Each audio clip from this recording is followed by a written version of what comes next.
अज्ञान तिमिरान्धस्य ज्ञानाञ्जनशलाकया चक्षुरुन्मीलितं येन तस्मै श्री गुरवे नमः। अज्ञान रूपी अंधकार में जो अंधे हो चले हैं, ऐसे उन अंधों की आंखें आपने अपने ज्ञानांजन से खोल दी। ऐसे समर्थ गुरुदेव के श्री चरणों में बार बार प्रार्थना है, कृपा करें, दया करें।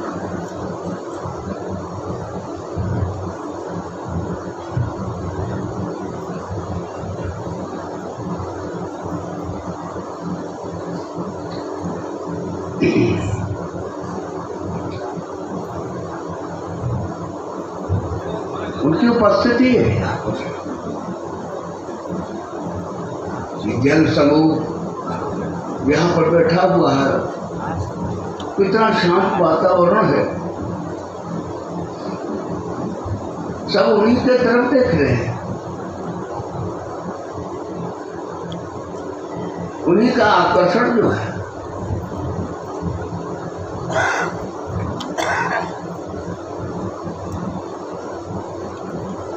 उनकी कृपा से ही हम आप सब यहाँ पर परम पावन पर्व जन्माष्टमी के अवसर पर यहाँ पर आए हुए हैं। इतने लंबे अंतराल के पश्चात गुरु महाराज की असीम अनुकंपा से हम आप सब यहाँ पर उपस्थित हैं। ये उनकी कृपा, दया।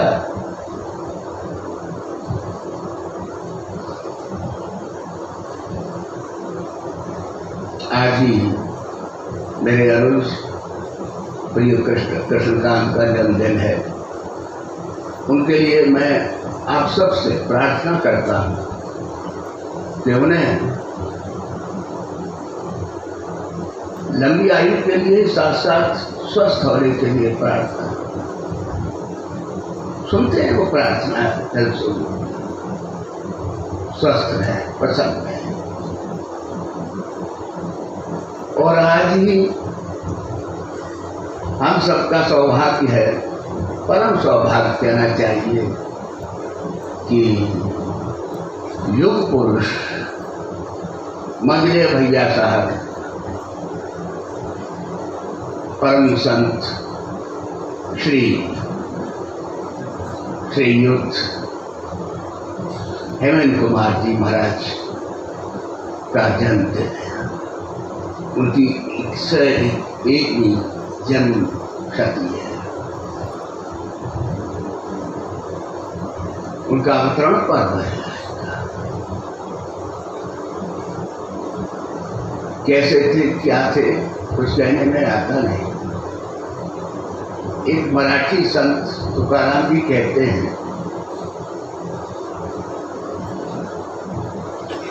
पावन ते कुल पवित्र ते देश, ये हरचे दास जन देती। ये मराठी संत परम संत है। कहते हैं कि वो महान पवित्र कुल है और वो देश भी महान है जहाँ पर ऐसे महापुरुष जन्म ग्रहण करते हैं। वास्तविकता यही है।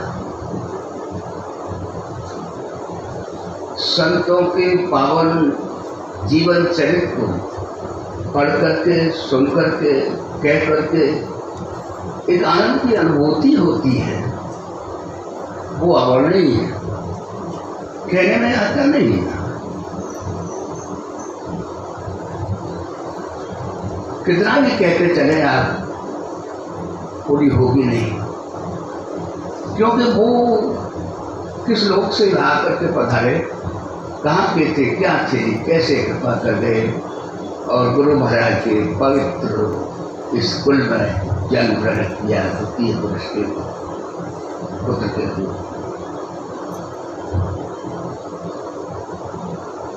बाल्यकाल से ही उनमें वो अद्भुत गुण हम आप सब जिन्होंने उनके उम्र के साथी थे सब देखे, हम सब सुनते हैं। और वो युग पुरुष ऐसे ही नहीं थे, हम ऐसे ही उनको कहते हैं युग पुरुष। वो स्वयं कहते हैं कि मैंने दादा गुरु महाराज साहब के समकालीन जितने भी संत थे उनका सानिध्य ही नहीं, उनकी सोहबत प्राप्त की, ये उनका सौभाग्य था। उनकी इच्छा रहती थी सबसे मिलने की, उनकी सोहबत में बैठते थे, कुछ प्राप्त करते थे। और उसका एक उदाहरण ये है कि गुरु महाराज ने बड़े भैया साहब, मंडे भैया साहब जब भी गर्मियों की छुट्टी में आते थे अपने अध्ययन काल के समय, तब वो डॉक्टर श्री कृष्ण लाल साहब के पास सिकंदराबाद के जाओ कुछ सीखो उससे। और वहाँ जाकर के एक दो दिन नहीं 15-20 दिन रहते थे। और वहाँ पर स्वयं बड़े भैया साहब भी कहते थे, बड़े भैया साहब भी कहते थे कि हम लोग बैठते थे वहाँ पर, बैठा लिया उन्होंने, चलो ध्यान करो, आंखें बंद कर ली, 20 मिनट 25 मिनट की कौन कहता है, घंटा हो जाए 1.5 घंटा हो जाए, क्योंकि वो कह करके और फिर अपना काम कर जाते। ये बच्चे बैठे रहे, मजाल थी कि किसी आँख खुले किसी की। ये था अदब। अदब पहला करीना है मोहब्बत के तरीकों में, जैसे किसी ने कहा। तो वो अदब वो था कि कितना भी समय क्यों न हो गया, जब तक वो आकर के कहते थे अरे बहुत देर से बैठे हुए आकर तो लोग बैठे, बहुत चीज थी, आंख बंद करके बस मग्न होकर के ध्यान में लगे। तो ये स्थिति थी वो महापुरुषों की, जिन्हें महापुरुष इसी से तो हम गुरु महाराज के सुपुत्र थे।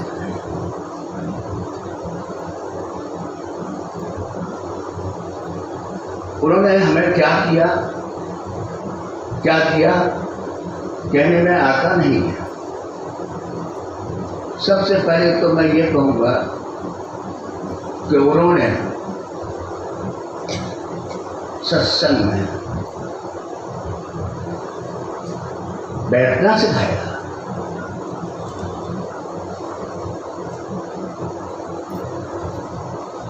एक आदर्श उपस्थित किया तो जैसे रहो,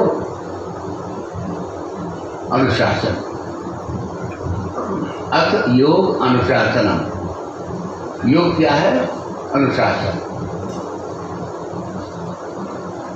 अनुशासनबद्ध होकर के सब बैठे, ये उनका प्रिय वाक्य रहता था, तो सब अनुशासन में है।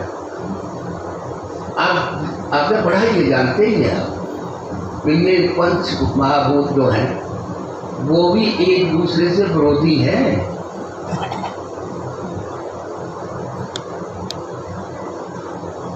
पृथ्वी, जल, अग्नि, वायु, आकाश, इन एक दूसरे के प्रति उसमें विरोध है।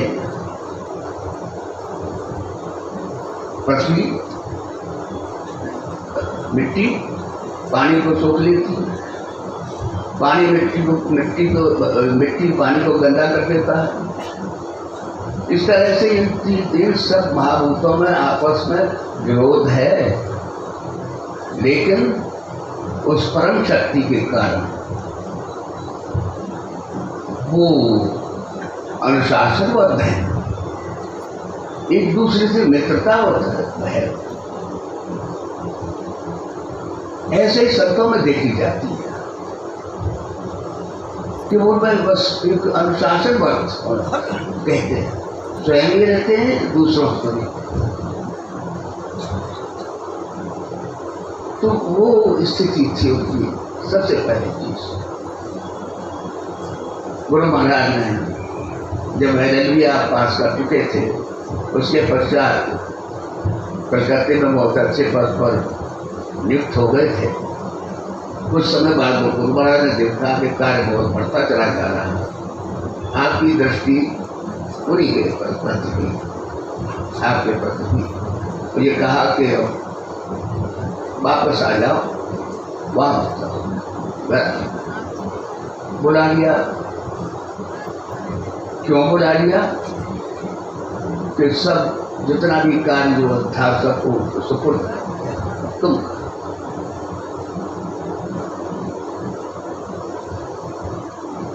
पंडित जी महाराज पहले तो उन्हें नाम से पुकारते थे, और एक और मैं कहना चाहूँगा जो कि शायद बहुत कम लोगों को मालूम होगा, गुरु महाराज उन्हें एम के नाम से कहते थे, अंग्रेजी का एम। उसकी एक रहस्य ये था कि आप एक बार बहुत रुग्ण हुए, बहुत बीमार थे, गुरु महाराज देखने के लिए गए जाते थे, तो उस दिन देखा कि वो इतने कमजोर हो गए थे कि वो थोड़े ऐसे पड़े हुए थे जैसे एम बन गई हो अंग्रेजी।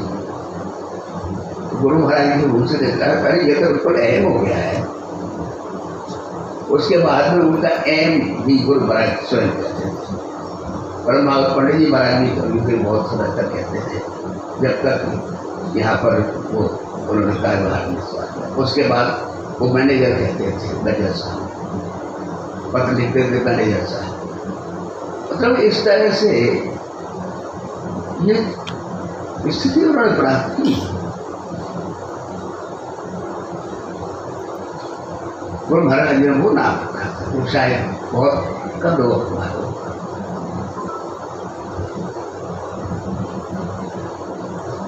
तो पहला पाठ जो हमें पढ़ाया उन्होंने वो है अनुशासन। अनुशासनबद्ध रहे हम सब, तभी हम आगे पहुंच पाएंगे। जहाँ बैठे हैं बस मूर्त मत बैठ जाए,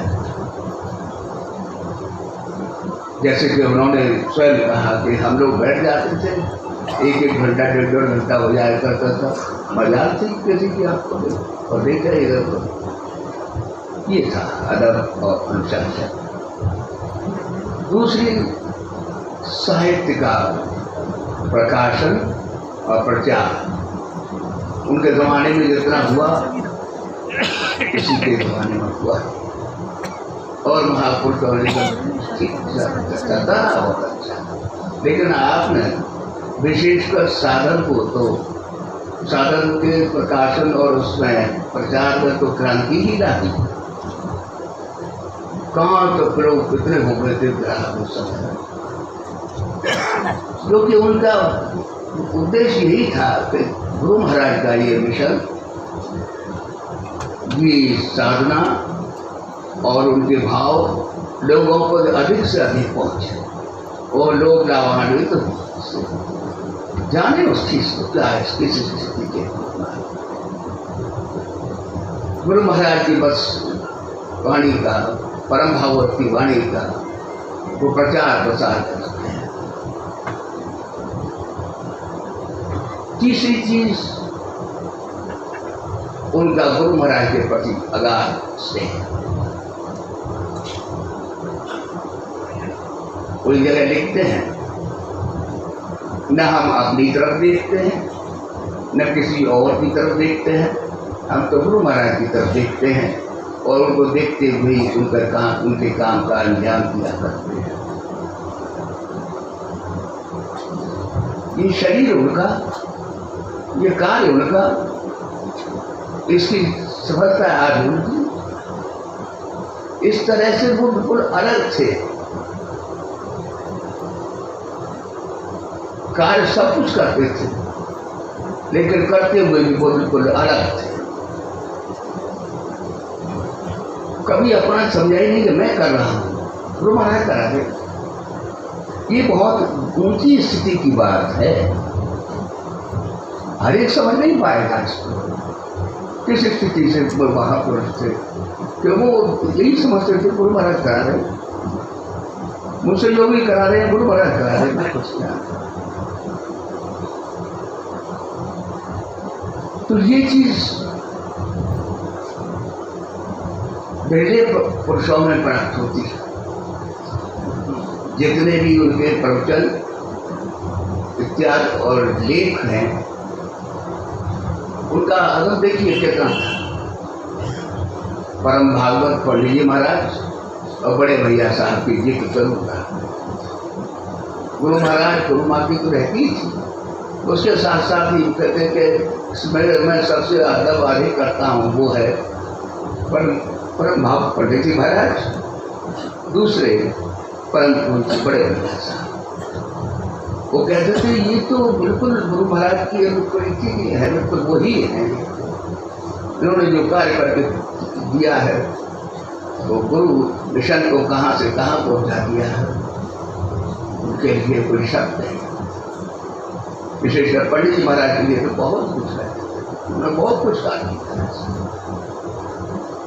बड़े भैया साहब के लिए कहते थे कि वो कैसे थे क्या थे। इसलिए मेरे सबसे बड़ा आदर जो मेरे जीवन में है किसी के प्रति स्पष्ट लिखा हुआ, वो इन दोनों महापुरुषों के लिए है।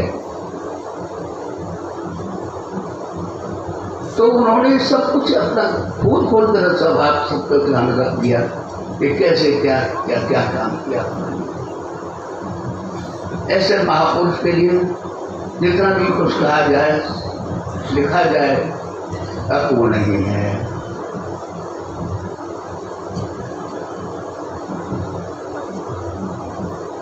महिमा अमित मोर मत थोड़ी जिन खद्योत मेरी महिमा, उनकी महिमा तो अमित है, मेरी तो अल्पज्ञ बुद्धि है, मैं क्या कह सकता। जैसे कि सूर्य के समक्ष जुगनू का प्रकाश क्या। तो ये वास्तविकता यही है, इसमें कुछ वैसी बात नहीं है। इसीलिए मैं कह रहा हूँ कि उनकी महिमा अमित थी, कह नहीं सकता। मोर मत छोटी कह नहीं सकता। तो उन्होंने हमें बहुत कुछ दिया। महापुरुषों की जयंती हम मनाते हैं केवल इसलिए कि नहीं तो और अच्छे अच्छे व्यंजन खाए पिए और कुछ कैसे नहीं, इसलिए हम मनाते हैं उनकी कि उनके जीवन चरित्र से हम कुछ प्राप्त करें। उन्होंने कैसे जीवन जिया, वो भी गृहस्थ पुरुष थे, उनके समक्ष भी ऐसी ऐसी समस्याएं आई, लेकिन गुरु महाराज बस जैसे गुरु महाराज करते थे। तो ये स्थिति ऐसे ही आ जाती है गुरु के पास, उनकी कृपा से प्राप्त होता है। वैसे ही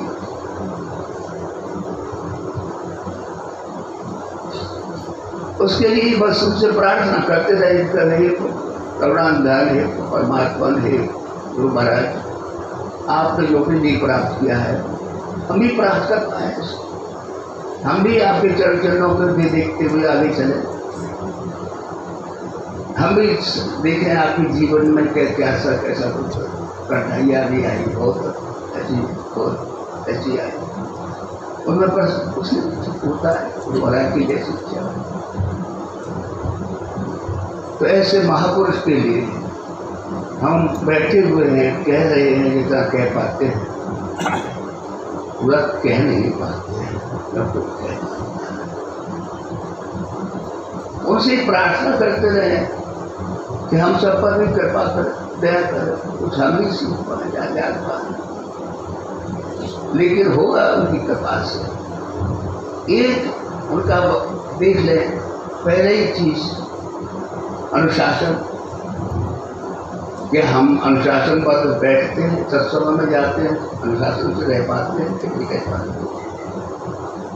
इसी को देखें, एक वर्ष अगले वर्ष देखें कि हाँ हमें वो चीज़ आ रही है, ये उनकी कृपा से आ रही है।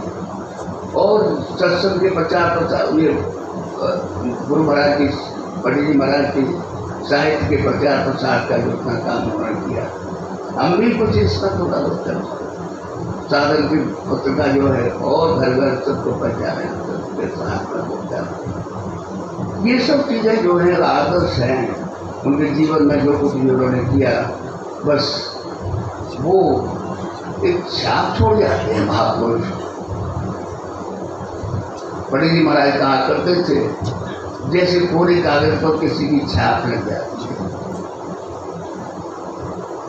उसका मूल बहुत बढ़ जाता है, वैसे कोरे कागज का कोई मूल नहीं था। ऐसे ही महापुरुष अपनी छाप छोड़ जाते हैं जो अमूल्य है, जो अद्वितीय है, जो प्राप्त उनकी कृपा से ही हो पाती है। इसी के लिए बैठते हैं।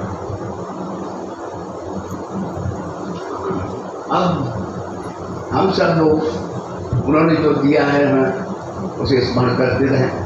ऐसे महापुरुष के इस जयंती के अवसर पर और कहने में तो क्या कहा जाए, भले हैं बुरे हैं, हम हैं तुम्हारे, तुम्हें छोड़कर रहे किसके साथ। एक अवलंब होता है महापुरुषों का, उस अवलंब में बहुत कुछ प्राप्त होता है। ये अहम जो है स्वीकार नहीं करता है, बहुत मुश्किल से कर पाता है। सच्चे साधक जैसे पंडित जी महाराज थे, अहम गुरु के अहम में विलीन कर दिया, अपनी इच्छाएं नहीं रही, गुरु की इच्छा हो गई। गुरु की इच्छा छोटे भैया साहब भी कहा कि जो साधक अपनी इच्छाएं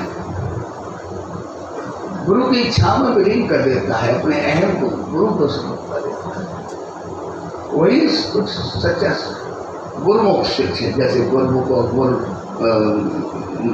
और गुरु मनमुख गुरु दो होते हैं। तो उनमें गुरुमुख यही होता है जो कि बस देखता रहता है, उनके अंतर में गुरु की ही वो सब छवि उतरती चली आती है। वही से दिखाई देते हैं जगह। जैसे पंडित जी महाराज जब ऐसे जल समूह को देख करके कहा करते थे कि यह तो आत्मा का मेला है।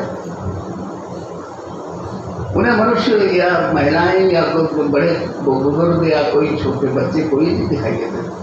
वो तो ये कहते थे हम तो सब वही बैठे हुए सब। वास्तविकता यही वो दृष्टि बदल जाया करती है। गुरु उस दृष्टि को बदल देते हैं। आंखें वही रहेगी, सब कुछ वही रहेगा, लेकिन देखने का नजरिया बदल जाता है। एक संस्मरण सुनाना चाहता हूँ कि एक साहब आए, बात कर रहे थे, बहुत कुछ पूछने लगे कि साहब जो महापुरुष और साधारण मनुष्य में क्या अंतर होता है? कि बहुत अंतर होता है भाई। क्या होता है सब? पंडित जी महाराज से पूछा। उन्होंने कहा भाई साधारण मनुष्य तो उस महात्मा को समझता है कि बहुत अच्छे हैं, बड़े ज्ञानी पुरुष है, वाणी में बड़ी मिठास है, बहुत अच्छा बोलते हैं, अच्छा यही इतना ही ना क्या। लेकिन वो महापुरुष समक्ष बैठे हुए उस पुरुष को देखते हैं कि परमात्मा इस रूप में बैठा है, ये परमात्मा बैठा। वास्तविकता यही है। वो स्थिति जना देते हैं महापुरुष कि तुम गुरु महाराज स्वयं देखते हैं कि तुम बूंद बन के बैठे हुए हो, भी बूंद बनना तुम्हारी नियति नहीं है। तुम तो महान सागर, अपने को देखो समझो। जैसे कि कहा गया है, आदि गुरु शंकराचार्य जी महाराज कहते हैं कि ब्रह्म ही है हर मनुष्य, उसके अतिरिक्त और कुछ नहीं। हर जीव ब्रह्म है, तो वो स्थिति महापुरुष की कृपा से प्राप्त होती है कि हम क्या हैं, हम भी वही थे और हैं। वो गुरु कृपा से वो स्थिति प्राप्त हो जाती है। देखता है तो सब सर्वत्र ब्रह्म ही है और कुछ नहीं है। तो वो स्थिति जब आ जाती है तब उनको दूसरे भी देखते हैं जहाँ ये महापुरुष सबने कोई दूसरे सब भी दिखाई देते हैं कि यहाँ पर ऊपर बात नहीं है। उन्हीं की याद में हम आप सब बैठे हुए हैं। यार जाना मैं दे इसको भी गुजार जिंदगी को चार दुखी हो रहे। ऐसे महापुरुष की याद में कि जीवन व्यतीत होता चला जाए। कितने देर रहना है संसार में, प्रचार रहना है। पंडित जी महाराज कहा करते थे याद नहीं दया है, जिसकी याद करेंगे उसकी दया निश्चित होगी। तो आज हम सबके ऊपर उनकी दया, उनका वरद हस्त हम सबके ऊपर है। आवश्यकता इतनी है उनके आदर्शों को समझें और अपने जीवन में उतार दें। यही प्रार्थना है, यही लगता है हमसे। तो इस समय वही साधना करेंगे जिसके लिए उन्होंने साधना में, जैसे मुझे भूल गया था कहने के लिए, तो ये था कि साधना को उन्होंने वो रूप दे दिया सबके लिए, यूनिफॉर्मिटी रखती है उसमें। जैसे कि बड़े भैया साहब कहा करते थे कि आप मुसलमानों की अजान वगैरह जो होती है वो सब चाहे किसी देश में चले जाइए एक ही होते। ऐसे ही आपके भी साधना में अमूलतोल परिवर्तन करके सब क्रांति लानी कि इस ये 4 लाइनें हैं, यही सब कुछ है, इसी में सब कुछ है। कोई साधना इस समय नहीं। उसके लिए एक आसन से बैठना है, स्थिर सुखमासन। आसन स्थिर और सुख